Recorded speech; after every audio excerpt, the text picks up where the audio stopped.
Hello friends, welcome to study our target. दोस्तों, आज की इस वीडियो में डिस्कस करने वाले हैं ज्योग्राफी का बहुत इंपॉर्टेंट टॉपिक है वायुमंडल, और इससे रिलेटेड मोस्ट इंपॉर्टेंट 40 क्वेश्चन के बारे में डिस्कस करेंगे जो आने वाले सभी एग्जाम के लिए इंपॉर्टेंट रहने वाला है। दोस्तों, वीडियो को लास्ट तक और ध्यान से जरूर देखिएगा। सबसे पहले जानते हैं इसके बारे में। हमारे पृथ्वी पे 3 चीज़ें मौजूद हैं। एक है स्थल मंडल, और एक है वायुमंडल, और एक है जलमंडल। और ये तीनों जहाँ पे मिलता है, इसको हम लोग बोलते हैं जैव मंडल। इसको क्या बोलते हैं हम लोग? जैव मंडल। दोस्तों, यहाँ पे लिख देते हैं, एक है यहाँ पे वायुमंडल, एक है यहाँ पे जलमंडल, और एक है यहाँ पे स्थल मंडल। हमारे पृथ्वी पर ये 3 चीज़ें मौजूद है, ठीक है ना। और ये तीनों जहाँ पे मिलता है इसको जैव मंडल बोलते हैं, और जैव मंडल पर ही जीवन उपलब्ध है, यानी जीवन यहीं पे उपलब्ध है दोस्तों, ठीक है, ध्यान में रख लीजिएगा। अब सबसे उसके बाद बात करते हैं कि वायुमंडल क्या है, वायुमंडल की परिभाषा क्या हो सकती है। तो पृथ्वी के चारों ओर फैले हुए गैसीय आवरण अर्थात वायु की परत को वायुमंडल कहते हैं। वह वायु जो पृथ्वी को चारों ओर से घिरे हुए हो उसे सम्मिलित रूप से वायुमंडल कहते हैं, या फिर सीधा सा भाषा में कह सकते हैं कि विभिन्न गैसों का मिश्रण जो होता है वो वायुमंडल कहलाता है। अब विभिन्न गैसों का मिश्रण जो होता है वो कौन कौन सा होता है, यहाँ से 1 या 2 क्वेश्चन बन सकते हैं आपको। वो कौन कौन सा गैस होता है तो उसको थोड़ा दिखाते हैं आपको। एक होता है नाइट्रोजन, एक होता है ऑक्सीजन, एक होता है आर्गन, और एक होता है CO2 यानी कार्बन डाइऑक्साइड। दोस्तों, नाइट्रोजन जो होता है ये सबसे अधिक मात्रा में होता है, यानी 78.08%। ऑक्सीजन जो होता है वो होता है 20.93%। आर्गन जो होता है वो होता है 0.93%, और CO2 यानी कार्बन डाइऑक्साइड जो होता है वो 0.03% होता है। ये आपको ध्यान रखना है। आपसे पूछा जा सकता है कि हमारे वायुमंडल में सबसे ज़्यादा कौन सी गैसें उपलब्ध है, तो नाइट्रोजन सबसे ज़्यादा गैसें उपलब्ध है। ऑप्शन में आपका कहीं कहीं 78% देखने को मिलेगा, और अधिकतर 78% ही देखने को मिलेगा। कभी कभी चांस बन सकता है पॉइंट में, तो पॉइंट में बनेगा तो एग्जैक्ट यही है, ध्यान में रख लीजिएगा। नहीं तो ऑप्शन में 78% ही देगा, ठीक है। ऑक्सीजन का कभी कभी 21% दे देगा, अप्रॉक्स में 21% जा सकता है, लेकिन एग्जैक्ट अगर देखा जाए तो 20.93% होगा। आर्गन 0.93% और CO2 0.03%। दोस्तों, आप ध्यान में रख लीजिएगा। जैसा कि आपको पता है कि ऑक्सीजन हमारे जीवन के लिए बहुत बहुमूल्य गैस है, क्योंकि पृथ्वी श्वसन के लिए ऑक्सीजन का उपयोग करता है, ठीक है। CO2 सबसे भारी गैसों में शामिल होता है।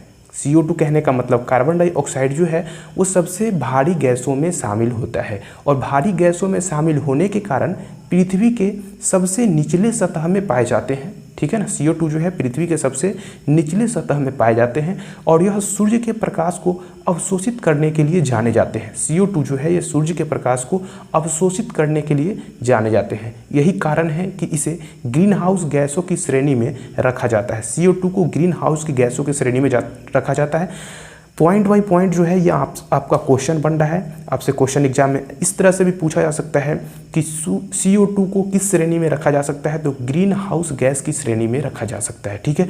तो जितने भी मैं एक्स्ट्रा फैक्ट बताया हूँ वायुमंडल से रिलेटेड, सभी के सभी बहुत ज़्यादा इंपॉर्टेंट है। ये आप नोट डाउन कर लीजिएगा। इससे पहले में भी बताया था स्थल मंडल, जल मंडल और वायुमंडल के बारे में, वो भी इंपॉर्टेंट है। इसका डिफिनीशन बताया वो भी इंपॉर्टेंट है, ध्यान में रख लीजिएगा। चलिए अब MCQ क्वेश्चन से स्टार्ट करते हैं। सबसे पहला क्वेश्चन है आपके स्क्रीन पे, पृथ्वी के वायुमंडल का कितना प्रतिशत भाग 29 किलोमीटर यानी 29 किलोमीटर की ऊंचाई तक पाया जाता है? दोस्तों, इसका सही आंसर ऑप्शन नंबर डी हो जाएगा, 97% यानी 97%। नेक्स्ट क्वेश्चन देखते हैं। क्वेश्चन नंबर 2 है, निम्नलिखित में से कौन सा कथन असत्य है? दोस्तों, इसका सही आंसर ऑप्शन नंबर सी हो जाएगा। ऑप्शन नंबर सी जो है वो असत्य है यानी गलत है। ऊंचाई में वृद्धि के साथ साथ जल वाष्प की मात्रा में वृद्धि होती है, जो कि ऐसा नहीं होता है। नेक्स्ट क्वेश्चन देखते हैं। क्वेश्चन नंबर 3 है, वायुमंडल का सर्वाधिक अस्थायी तत्व है? वायुमंडल का सर्वाधिक अस्थायी तत्व है जल वाष्प। ऑप्शन नंबर डी करेक्ट हो जाएगा। सर्वाधिक अस्थायी तत्व जो है वायुमंडल का वो है जल वाष्प। नेक्स्ट क्वेश्चन देखते हैं। क्वेश्चन नंबर 4 है, वायुमंडल में सर्वाधिक कौन सी गैस मिलती है? तो ये अभी ही बता दिए ना स्टार्टिंग में, नाइट्रोजन मिलता है। कितना मिलता है? तो 78.08% मिलता है।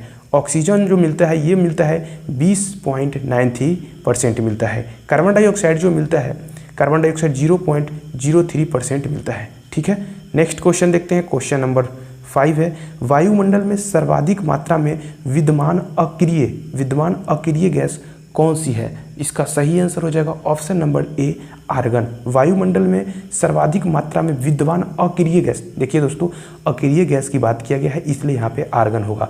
और आर्गन जो पाया जाता है वायुमंडल में कितना होता है? 0.93%। दोस्तों आर्गन को अक्रिय गैस के नाम से जानते हैं, ये आपको ध्यान रखना है। अक्रिय गैस किसे बोला जाता है? तो आर्गन को बोला जाता है। नेक्स्ट क्वेश्चन देखते हैं। क्वेश्चन नंबर 6 है, वायुमंडल मुख्यतः गर्म होता है। वायुमंडल मुख्यतः गर्म होता है तो पृथ्वी से विकिरण द्वारा, ऑप्शन नंबर बी करेक्ट हो जाएगा, पृथ्वी से विकिरण द्वारा। नेक्स्ट क्वेश्चन देखते हैं। क्वेश्चन नंबर 7 है, निम्न में से कौन सा युग्म वायुमंडल की गैसों की बढ़ती मात्रा को दर्शाता है? इसका सही आंसर ऑप्शन नंबर ए हो जाएगा। बढ़ती मात्रा को दर्शाता है ओजोन, कार्बन डाइऑक्साइड, ऑक्सीजन और नाइट्रोजन। यानी सबसे ज़्यादा जो होता है वो नाइट्रोजन होता है, उससे थोड़ा कम होता है ऑक्सीजन, उससे कम होता है CO2 यानी कार्बन डाइऑक्साइड और उससे कम होता है ओजोन। ठीक है ना।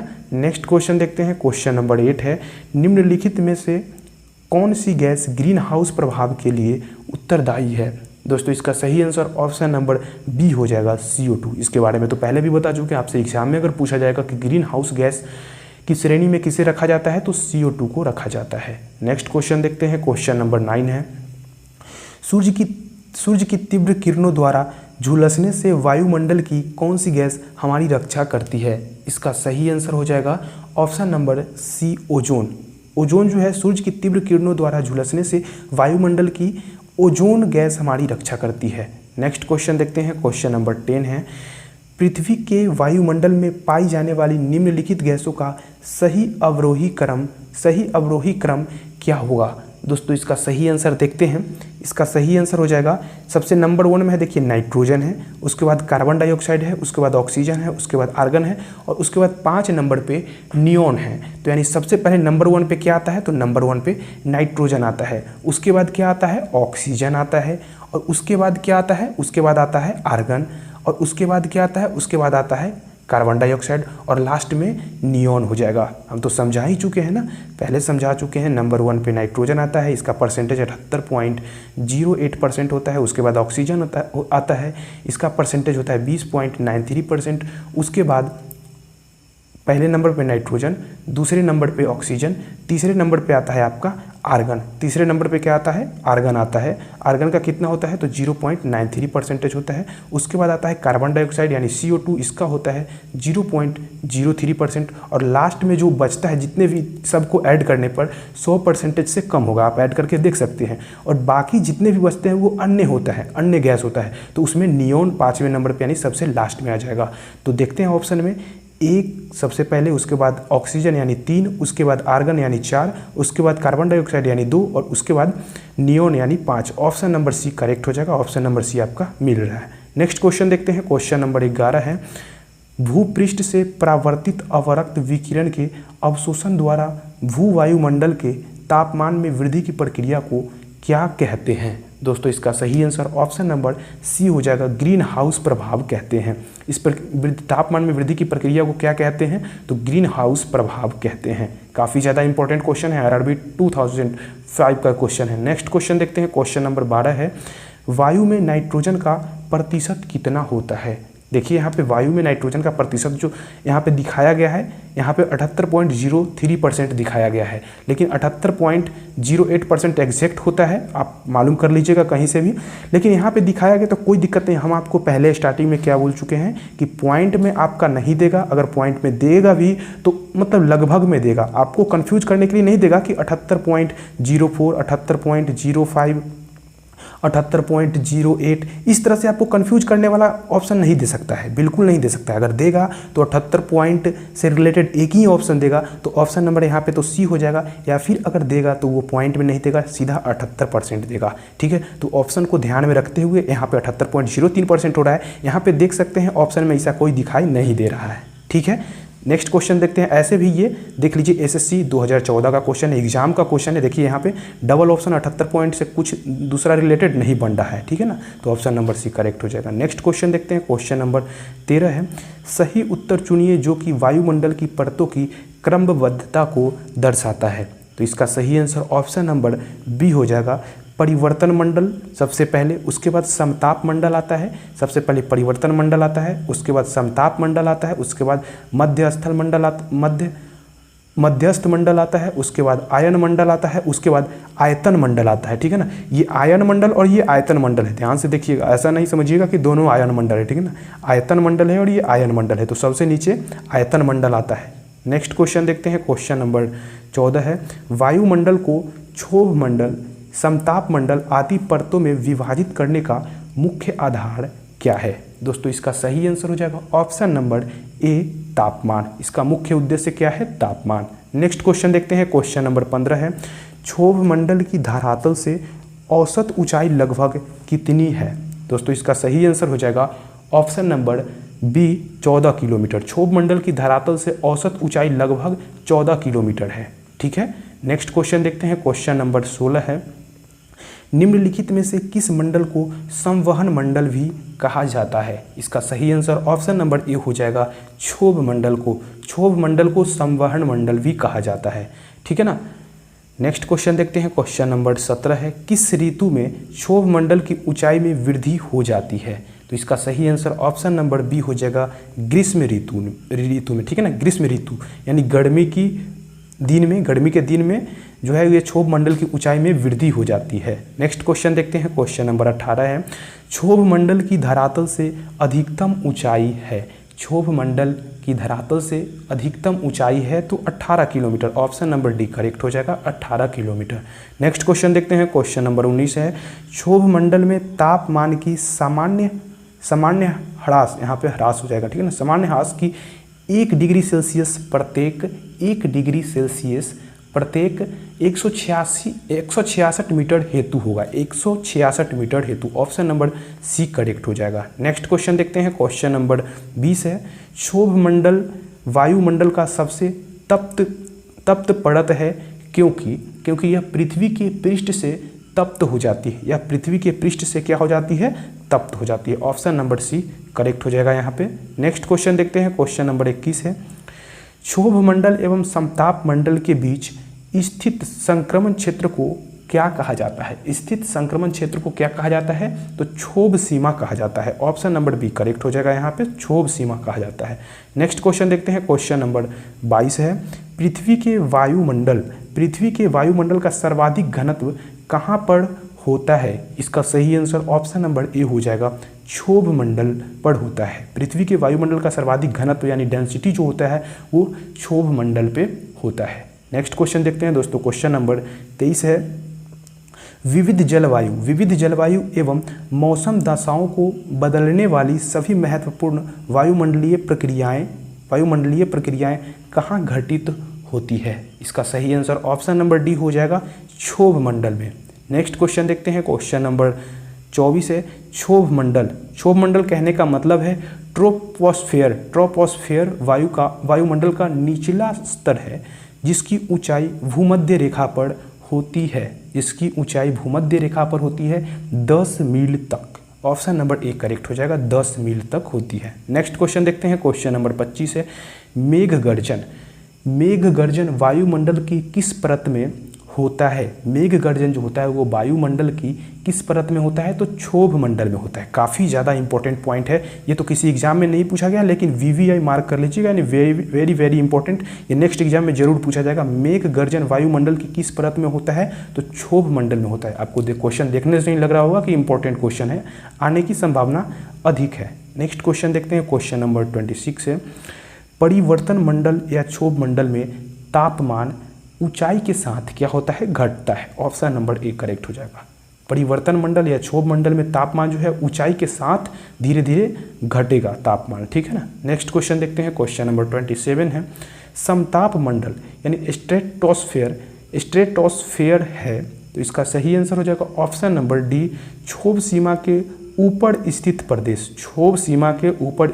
प्रदेश। नेक्स्ट क्वेश्चन देखते हैं, क्वेश्चन नंबर 28 है, वायुमंडल की किस सतह में तापमान में बहुत अधिक उतार चढ़ाव नहीं होता है? दोस्तों इसका सही आंसर ऑप्शन नंबर ए हो जाएगा, समताप मंडल। वायुमंडल की समताप मंडल सतह में तापमान में बहुत अधिक उतार चढ़ाव नहीं होता है। नेक्स्ट क्वेश्चन देखते हैं, क्वेश्चन नंबर 29 है, ओजोन परत मुख्यतः कहाँ पाई जाती है? ओजोन परत मुख्यतः कहाँ पाई जाती है? तो समताप मंडल में पाई जाती है। ऑप्शन नंबर यहाँ पे सी करेक्ट हो जाएगा। नेक्स्ट क्वेश्चन देखते हैं, क्वेश्चन नंबर 30 है, निम्नलिखित, क्वेश्चन नंबर 30 को देखते हैं, निम्नलिखित में से कौन सी वातावरणीय परत सूर्य की परावैंगनी किरणों को अवशोषित कर लेती है? दोस्तों इसका सही आंसर ऑप्शन नंबर डी हो जाएगा, ओजोन मंडल।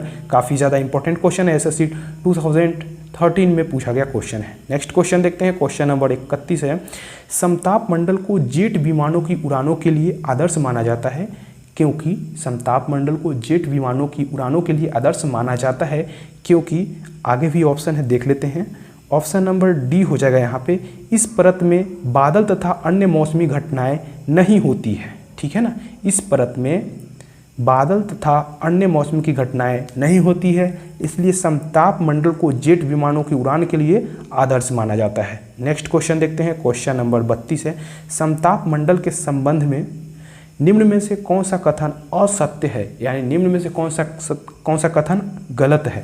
तो समताप मंडल की सीमा आयन मंडल से मिलती है। ऑप्शन नंबर बी यहाँ पे करेक्ट हो जाएगा, यानी ये जो है ये असत्य है समताप मंडल के संबंध में। नेक्स्ट क्वेश्चन देखते हैं, क्वेश्चन नंबर 33 है, ओजोन परत के प्रतिवर्ष 7% की दर से अवक्षय के कारण उसमें 10 मिलियन वर्ग किलोमीटर आकार का एक बड़ा छिद्र बन गया है, यह छिद्र अवस्थित है। दोस्तों इसका सही आंसर हो जाएगा ऑप्शन नंबर बी, अंटार्कटिका के ऊपर। यह छिद्र कहाँ पे अवस्थित है? तो अंटार्कटिका के ऊपर अवस्थित है। नेक्स्ट क्वेश्चन देखते हैं, क्वेश्चन नंबर 34 है, वातावरण की वह परत जो रेडियो तरंगों को परावर्तित करती है कौन सी है? तो इसका सही आंसर ऑप्शन नंबर ए हो जाएगा, आयन मंडल। आयन मंडल, ठीक है ना, क्या हो जाएगा? आयन मंडल। नेक्स्ट क्वेश्चन देखते हैं, क्वेश्चन नंबर 35 है, संचार उपग्रह किस वायुमंडलीय स्तर में स्थित होते हैं? दोस्तों इसका सही आंसर हो जाएगा ऑप्शन नंबर बी, आयन मंडल। संचार उपग्रह किस वायुमंडलीय स्तर में स्थित होते हैं? तो आयन मंडल वायुमंडलीय स्तर में स्थित होते हैं। नेक्स्ट क्वेश्चन देखते हैं, क्वेश्चन नंबर 36 है, वायुमंडल में ओजोन स्तर के अवक्षय का कारण निम्नलिखित में से कौन सा रसायन है? दोस्तों इसका सही आंसर हो जाएगा ऑप्शन नंबर डी, क्लोरोफ्लोरोकार्बन। कौन सा रसायन है? तो क्लोरोफ्लोरोकार्बन है, ठीक है ना। नेक्स्ट क्वेश्चन देखते हैं, क्वेश्चन नंबर 37 है, रेडियो की लघु तरंगे आयन मंडल की किस परत से परावर्तित होकर धरातल पर आती है? दोस्तों इसका सही आंसर हो जाएगा ऑप्शन नंबर सी, एफ परत। रेडियो की लघु तरंगे आयन मंडल की एफ परत से परावर्तित होकर धरातल पर आ जाती है। नेक्स्ट क्वेश्चन देखते हैं, क्वेश्चन नंबर 38 है,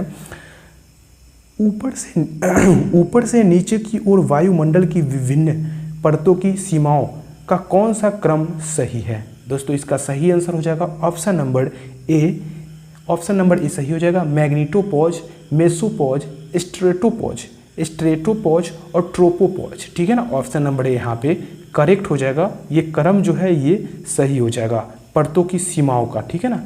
नेक्स्ट क्वेश्चन देखते हैं, क्वेश्चन नंबर 39 है, वायुमंडल के किस भाग में जल वाष्प की कुल मात्रा का 90% भाग विद्यमान रहता है? इसका सही आंसर ऑप्शन नंबर सी हो जाएगा, क्षोभ मंडल। वायुमंडल के किस भाग में? तो क्षोभ मंडल में जल वाष्प की कुल मात्रा 90% भाग विद्यमान रहता है। नेक्स्ट क्वेश्चन देखते हैं, क्वेश्चन नंबर 40, वायुमंडल का कौन सा भाग रसायन मंडल का एक भाग है? इसका सही आंसर हो जाएगा ऑप्शन नंबर डी, ओजोन मंडल। वायुमंडल का ओजोन मंडल भाग जो है वो रसायन मंडल का एक भाग है। अब देखते हैं आपका क्वेश्चन क्या है, यानी आज का आपके लिए ये क्वेश्चन है, किस वायुमंडलीय परत को मौसमी परिवर्तन की छत के नाम से जाना जाता है?